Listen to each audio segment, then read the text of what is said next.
बिस्मिल्लाहिर्रहमानिर्रहीम। अस्सलाम वालेकुम नाज़रीन, मैं हूं आपका होस्ट अहमद फवाद। आज तारीख है 9 जनवरी और दिन है जुम्मे का। 3 खबरें आज की व्लॉग में आपसे शेयर करूंगा जी। पहली बड़ी ब्रेकिंग न्यूज तो ये है कि ये सुहेल अफरीदी का जो इस्तकबाल किया जा रहा है कराची में पीपल्स पार्टी की जानिब से, और पीपल्स पार्टी के लोग ये स्टेटमेंट्स दे रहे हैं कि आप जलसा भी करें, उसकी भी आपको इजाजत है। इसके पीछे असल में वजह क्या है, कहानी क्या है, कुछ एक्सक्लूसिव डिटेल्स आपके साथ में शेयर करूंगा जी। कि पीपल्स पार्टी असल में पाकिस्तान तहरीक इंसाफ के साथ इत्तेहाद चाहती है। मुलाकात जो वज़ीर आला सिंध से की जाएगी सुहेल अफरीदी की जानिब से, इस मुलाकात में क्या डिस्कस होगा। दूसरी खबर यह है जी कि नून लीग के साथ ताकतवर हल्के, या यूं आप कहें जी कि जो एस्टेब्लिशमेंट है ना, वो एक बड़ा हाथ कर गई है। मामला क्या है जी, इस पर भी कुछ अहम तरीन और एक्सक्लूसिव डिटेल्स हैं, वो भी आपके साथ में शेयर करूंगा। और तीसरी और इंपॉर्टेंट खबर यह है कि इमरान खान साहब की जो स्ट्रीट मूवमेंट है ना, वो कामयाब हो चुकी है और मामलात हाथ से निकल चुके हैं, या आप यूं कहें कि मामलात ताकतवरों के हाथ से निकल चुके हैं। क्योंकि आलमी सतह के ऊपर भी कुछ ऐसी डेवलपमेंट्स हो गई हैं कि सारे का सारा जो नक्शा है ना, वो तब्दील हो गया और इनकी जो सपोर्ट है ना, वो खत्म होने जा रही है। जाहिर सी बात है, इनके इस रिजीम के या इस मुंतखब हुकूमत के कायम रहने का एक सबसे बड़ा जो एक रीजन है वो यही है जी कि वहां से जो इनको सपोर्ट मिल रही है, कुछ बोला नहीं जा रहा वहां पर, और फिर यहाँ पर अपनी मनमानियां, और फिर उसके बाद कहते हैं जी कि हमारे पास तो ताकत है, हम जो फैसले करेंगे वही फैसले होंगे, जमहूर जो है उसका फैसला गलत है, उसका फैसला हम नहीं मानेंगे। तो क्या तब्दीलियां हो रही हैं, इस पर कुछ अहम तरीन तफसीलात आपके साथ में शेयर करूंगा। पहली खबर की जानिब लाज़िम बढ़ते हैं जी, और खबर यह है कि पीपल्स पार्टी पाकिस्तान तहरीक इंसाफ के साथ इत्तेहाद करना चाहती है। इससे पहले सुहेल अफरीदी साहब ने पंजाब का रुख किया था, लाहौर गए थे, लेकिन उनको वहां पर वेलकम नहीं किया गया, उल्टा रुकावटें डाली गई। ठीक है, और वो रुकावटें जाहिर सी बात है पंजाब में वो गए थे, पंजाब हुकूमत की जानिब से डाली गई, लेकिन बाद में मुनीर फारूक जो है जी, वो ये दावा करते हैं कि असल में ये पंजाब हुकूमत नहीं बल्कि जो एस्टेब्लिशमेंट है ना, उनकी जानिब से ये काम किया गया था। बहरहाल जी, अब मामला ये हुआ है कि सुहेल अफरीदी साहब जो हैं वो पहुंचे हैं कराची, और एक शानदार और तारीखी इस्तकबाल उनका हुआ है। पीपल्स पार्टी ने क्या किया, उनको जस्ट वेलकम किया है। इवन के वो सईद गनी जो वजीर हैं पीपल्स पार्टी हुकूमत में सिंध के, उन्होंने वेलकम किया। जो एक रवायती जो अजरक होती है, सिंधी टोपी और अजरक, वो उनको पहनाई। लेकिन उसके बाद बाहर जो क्राउड कराची एयरपोर्ट के ऊपर इकट्ठा था, जराए बताते हैं जी कराची एयरपोर्ट से निकलते निकलते ही उनको 2 घंटे लगे। 2 घंटे क्यों लगे?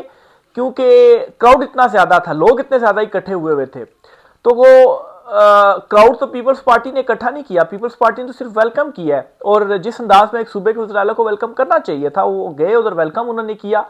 और इससे क्या हुआ, इससे पीपल्स पार्टी की अपनी इज्जत में इजाफा हुआ। कैसे? या जो कुछ पंजाब में हुआ उसके बाद क्या हुआ, लानता नहीं हुआ ना पंजाब हुकूमत के ऊपर या ताकतवर हल्कों के ऊपर। लेकिन अभी जो पीपल्स पार्टी ने वेलकम है उनको, खाली इतना कहती हम आपको वेलकम करते हैं, आपको इजाजत है, आप आ जाएं। क्राउड तो वैसे ही इकट्ठा होना, वो पंजाब में भी हो गया, यहां पर भी हो गया। तो इससे क्या हुआ जी कि लोगों ने अप्रिशिएट किया पीपल्स पार्टी को कि यार चलें, एटलीस्ट इतना इनके अंदर है कि इन्होंने पीटीआई को वेलकम कर दिया। लेकिन कहानी कुछ और है, पीपल्स पार्टी ने भी वैसे ही वेलकम नहीं किया। और यह भी आपको बताऊं जी कि पीपल्स पार्टी ने, ये तो वो कह रही है कि आप जरूर जलसा करें, जलसे का कह रही है कि आप जलसा जरूर करें, लेकिन अभी तक एनओसी जारी नहीं हुआ पाकिस्तान तहरीक इंसाफ को जी कि ये इनको जलसे की इजाजत मिल गई है। आप अब इसको पीपल्स पार्टी की मुनाफकत कहें, या फिर आप ये कहें जी कि पीपल्स पार्टी तो वेलकम कर रही है, लेकिन ताकतवर हल्के जो हैं वो ये नहीं होने दे रहे कि हमने यहाँ पर इनको जलसा नहीं करने देना। क्योंकि मुनीर फारूक तो ये कहते हैं कि पंजाब में भी यही जो मामला है जी वो हुआ है।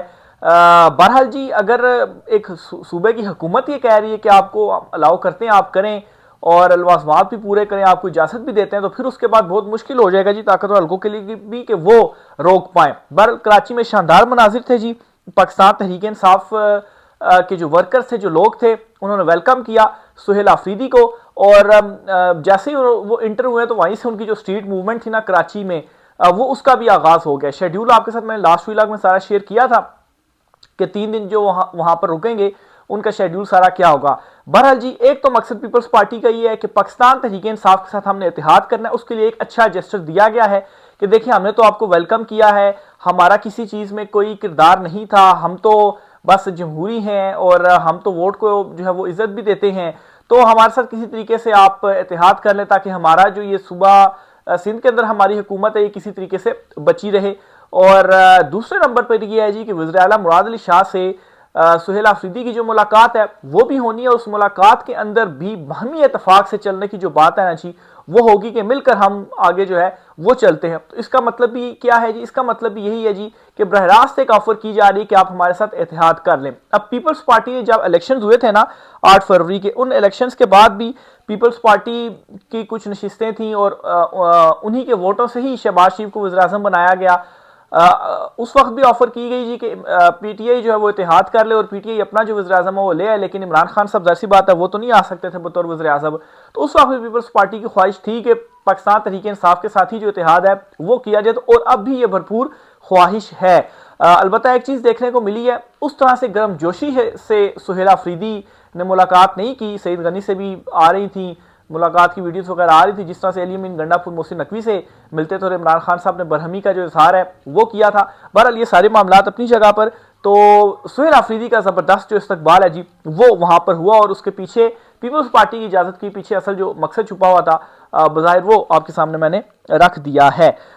फिर इसके साथ ही जी एक और ख़बर भी आपके साथ शेयर करते हैं जी, और ख़बर है जी कि मुस्लिम लीग नून जो है ना इनके साथ हाथ हो रहा है। इनके साथ हाथ कैसे हो रहा है, अब आप ये देखिए कि ये वैसे मुनीर फारूक जो है वही ये जो दावा है जी वो करते हैं कि जो मोहसिन नकवी हैं, मोहसिन नकवी और दूसरी तरफ जो फील्ड मार्शल साहब हैं वो बहुत ज़्यादा करीब हैं, ठीक है।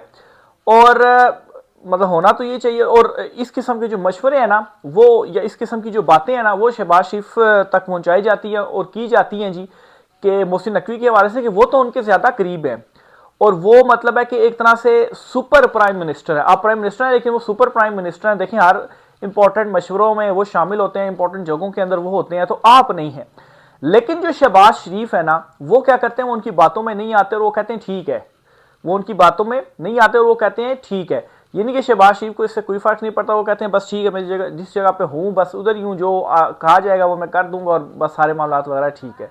तो ये कौन दावा कर रहे हैं, मुनीर फारूक साहब जो हैं उनकी जानिब से दावा किया जा रहा है। और मुनीर फारूक कौन है जी, उनके हवाले से क्या ख्याल किया जाता है जी, उनके हवाले से ख्याल किया जाता है कि वो एस्टेब्लिशमेंट के ही असल में तर्जुमान हैं। तो इसीलिए शहबाज शरीफ को अभी एक मतलब फिर से उम्मीद दुरुस्त की जा रही है कि नहीं, शहबाज शरीफ ही वंडर बॉय है।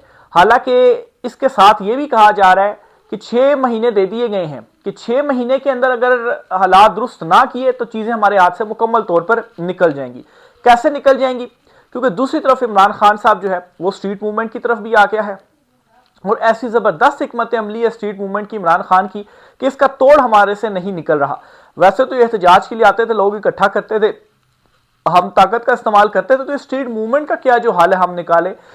8 फरवरी को शटर डाउन हड़ताल की कॉल जो है वो दे दी गई है, तो इन सारी चीज़ों को हम कैसे रोकेंगे, हम नहीं रोक पा रहे हैं, और हाथ से हमारी चीज़ें निकल रही हैं, माशियत हमसे नहीं चल रही। बली का बकरा किसको बनाया जाए, किसके ऊपर सारा मलबा डाला जाए, अब ये भी सोच विचार हो रही है। लेकिन मसला इस मरतबा फिर से ये है कि माजी में तो ये सारा काम चलता रहा, इस मरतबा ये सारी कार्रवाइयाँ नहीं चल पाएंगी। माजी में आप किसी को बली बकरा बना के उसके ऊपर मलबा फेंक दिए कि ये सारा कुछ कर रहा था, इसको निकाल दो, उसको निकाल दो, हुकूमत बदल दो, अवाम उसको बाय कर लेती थी। लेकिन फर्स्ट टाइम ऐसे हुआ कि इमरान खान साहब ने सबको एक्सपोज किया अवाम की नज़र में। अब आप किसी के ऊपर मलबा डालकर खुद को बचा नहीं सकते, ना ही खुद को अवाम की नज़र में दोबारा जो है वो मकबूल आप कहें, या उनके दिलों में एक जो मोहब्बत है वो इस तरह से आप नहीं जगा सकते हैं कि किसी को और के ऊपर मलबा डालें या कोई बयानिया बंद कमरों में बनाए और अवाम उसको जो है वो ले लेगी। अवाम को अब मालूम है, आप किसी और के ऊपर भी मलबा डालें तो अवाम को मालूम है कि ये असल में पीछे यही है और ये किसी और के ऊपर मलबा डाल रहे हैं, तो हमने इस चीज़ को बाय नहीं करना है। तो इस बात पर जो सूरत है ना वो ये है, माशत नहीं चल रही, महंगाई बेरोजगारी जो है वो बढ़ती जा रही है, और ऊपर से नाज़रीन आप एक और बड़ी जो डेवलपमेंट हुई है वो ये है कि इंटरनेशनली आलमी सतह के ऊपर भी इनके लिए जो हालात है ना वो साजगार नहीं आप समझे रहे, और इस वजह से नहीं रहे क्योंकि जो चीज़ें हैं ना, जो सूरत हाल है आलमी सतह की वो बड़ी तेज़ी से बदलती जा रही है। ज़ाहिर सी बात है आलमी जो हैं उन्होंने तो अपने जो मफादात हैं वो देखने हैं, जब इनके साथ थे मफादात तो ठीक है, जब नहीं है तो अब मसला ये हुआ है जी कि वो और चीज़ों में इंगेज हो चुके हैं। कैसे? ट्रंप ने जी कुछ इकदाम किए हैं, ये इकदाम मैं आपके सामने रखता हूँ जी, इससे आपको ये सारी क्लैरिटी हो जाएगी। पहले तो मैंने आपको इंटरनली जो मामला हो रहे थे, अब इंटरनेशनली आपके साथ कुछ चीज़ें शेयर करता हूँ। ट्रंप ने हालिया दिनों में एक बड़ा फैसला किया और उस फैसले के अंदर जी उसने अपना जो एक दिफाई बजट कहें या फौजी जो बजट है ना उसमें 50% इजाफा किया।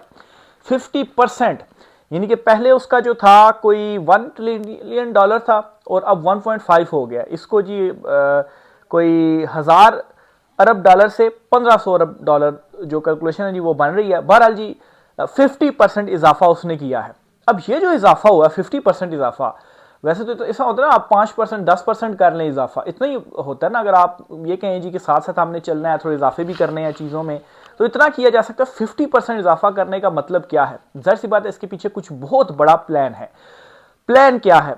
प्लान आपने समझता है जो कुछ वेनेजुएला के साथ हुआ, जो कुछ भी वेनेजुएला के साथ हुआ, उनके सदर को लाया गया जी, उठाया गया, तो सब लोग हैरान थे उसके ऊपर कि ये अचानक से क्या जो फैसला है वो कर लिया गया है। फिर इससे बढ़कर एक और जो काम किया जा रहा है ट्रंप की जानिब से, वो ग्रीन लैंड वाला मामला है। इस मामले के ऊपर पूरा जो यूरोप है ना वो एक साइड पर खड़ा हुआ है। ट्रंप एक साइड पर खड़ा हुआ, यूरोप जो है वो बिल्कुल उसके मुखालिफ खड़ा हुआ। कैसे? अब अमेरिका का और दीगर जो नेटो कंट्रीज हैं उनका इतिहाद है और एक मतलब फौजी इतिहाद भी है उनका, सारों की फौजें मुश्तरक है और ये मुआहदे भी उनके हुए हैं जी कि किसी एक के ऊपर होगा तो सारों की जो है वो मिलकर अगेंस्ट जो है वो मुखालिफ के अपने लड़ेंगी। तो मसला ये हो गया कि अगर नेटो में ही मौजूद किसी कंट्री के अगेंस्ट अगर अमेरिका जो है वो जाता है तो फिर उसमें क्या होगा? अब जाहिर सी बात अमेरिका पावरफुल तो है, फौज भी उसकी पावरफुल है और नेटो में सबसे ज्यादा जो हिस्सा है वो भी उसका है। तो अगर वो ग्रीनलैंड, जाहिर सी बात है वो भी उसका हिस्सा ही है नेटो का, तो वो अगर उसके मुखालिफ जाता है तो ये तो सबसे बड़ा जो फौजी इतिहाद है, इस इतिहाद को ही जो ट्रंप है वो तोड़ है, नंबर 1। ठीक है, अब इससे होगा क्या? इससे ये होगा जी कि उसकी जो एंगेजमेंट्स है ना वो दूसरी तरफ जाएंगी। और ऐसा वो क्यों कर रहा है? इसकी रीजंस भी हैं कि खुद का सुपर पावर का जो स्टेटस है वो बहाल रखना है और अपनी भी उसकी मकबूलियत कम हो रही है, 50% कम हो गई है, मिड टर्म इलेक्शंस भी आ रहे हैं, अपने आप को भी उसने रखना है। तो इससे क्या हो रहा है जी कि यहाँ पर जो रिजीम है उसको भी मसले पड़े, इनकी जो सपोर्ट है वो किधर से आएगी? फिर मजीद क्या डेवलपमेंट्स हो रही हैं? अब जाहिर सी बात है आपने किसी एक की साइड जो है वो लेनी है। आप अगर यूरोप की तरफ जाएंगे, आप जो है वो अमेरिका की तरफ जाएंगे, फिर आप चीन की तरफ जाएंगे, आप किसकी तरफ जाएंगे? आप तो सारों के साथ ही है ना। आपने तो अब किसी एक की तरफ अगर आप जाते हैं, और ट्रंप ये इस वजह से भी कर रहा है कि जाहिर सी बात है चीन या जो रूस है उसको रोक सके ताकि अपना स्टेटस सुपर पावर का वो उसके पास ही रहे। तो इसके लिए फिर आपको भी तो किसी को चूज करना पड़ेगा ना। तो आप किसकी तरफ होंगे? अगर आप किसी दूसरी साइड पर चले जाते हैं तो धर्म से गिर जाएंगे और उसके साथ ही रहते हैं तो फिर क्या आप सर्वाइव कर पाएंगे? वो तो अपने ही मामलों में इंगेज हुआ हुआ, आपको तो उसने कोई जो मदद है वो कोई नहीं पहुंचानी है। अच्छा, फिर इसके अलावा एक और मामला क्या है जी? एक और मामला ईरान वाला है। ईरान में जो एहतजाज चल रहा है, इस एहतजाज के नतीजे में क्या हो रहा है जी? ये ख्याल किया जा रहा था कि कोई बड़ा इनकलाब आ रहा है, या ये ख्याल किया जा रहा था जी कि कोई मतलब है कि जो उनके लीडर हैं वो रूस फरार हो रहे हैं, या फिर ये ख्याल किया जाता कि क्या कोई रिजीम तो नहीं वहां पर चेंज होने वाली। लेकिन अभी तक हालांकि इंटरनेट चीजें सारी बंद कर दी गई हैं, उसके बावजूद वहां पर अभी तक कोई इस किस्म ये तीनों काम अभी तक वहां पर नहीं हुए। अलबत्ता जो एहतजाज है उसको रोका नहीं गया, एहतजाज हो रहा है, लेकिन वो आउट ऑफ कंट्रोल भी नहीं हुआ, उसके ऊपर कंट्रोल है, अभी तक वो आउट ऑफ कंट्रोल नहीं हुआ है। अब जाहिर सी बात है उस ट्रंप की नजरें यहां पर भी है, लेकिन ट्रंप को यह पैगाम भेजा गया जी कि जो ईरान वाला मामला है वो दीगर कंट्रीज से बहुत ज्यादा मुख्तलिफ है। अगर यहां पर कुछ किया गया तो फिर क्या होगा? फिर ये होगा कि पूरा खिता इस आग की लपेट में आ जाएगा। पूरे खिते में कौन कौन है? पाकिस्तान भी है, भारत भी है, चीन भी है। तो क्या वो ये सब कुछ होने देंगे? लेकिन ट्रंप ने जो सींग है वो तो फंसा लिए हैं। तो ये सारी इंटरनेशनल डेवलपमेंट्स जो हुई है ना, ये पिछले कुछ दिनों के अंदर आपको नजर आएंगी। चले आप हफ्ता 10 दिन कर लें, ठीक है। और इन डेवलपमेंट्स के नतीजे में सूरत हाल बड़ी तेजी से तब्दील हुई है। अब यहां पर आपको कोई ऐसा चाहिए लीडर जो अवाम में मकबूल हो, क्योंकि आपने ऐसे आपको गैर मकबूल फैसले अब करने पड़ेंगे, और गैर मकबूल फैसले आप तभी कर सकते हैं जब अवाम आपके साथ हो। अब फैसले करें, अवाम आपके साथ ना हो तो आप नहीं उन फैसलों को आगे लेकर चल सकते। तो यहां पर इमरान खान की भी जरूरत है कि इमरान खान साहब आएंगे और वो ऐसे गैर मकबूल फैसले कर सकते हैं जिसकी कि उन फैसलों के बावजूद अवाम उनके साथ खड़ी होगी। लेकिन इस रिजीम का मसला ये है जी कि ये चाहते हैं कि इमरान खान तो आए लेकिन वो कंट्रोल रहे और हमारे साथ ही रहे, और वो इंटरनली कुछ भी ना करे, बस इंटरनेशनली ये हमारे मसले सॉल्व कर दे। तो ऐसा तो नहीं होने वाला है। इमरान खान साहब जो डट कर खड़े हुए हैं वो कहते हैं मैं तो मतलब है किसी किस्म की कोई जो डील है वो नहीं देने वाला।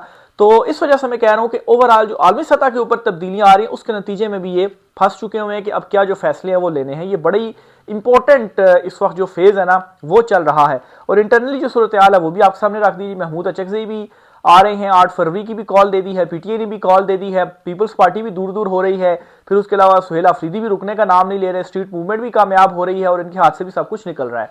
तो ये जी आज की आम तरीन तफसीलात थी। इस वाले से मजीद जो भी होता है आपके साथ चीज़ें शेयर करते रहेंगे जी।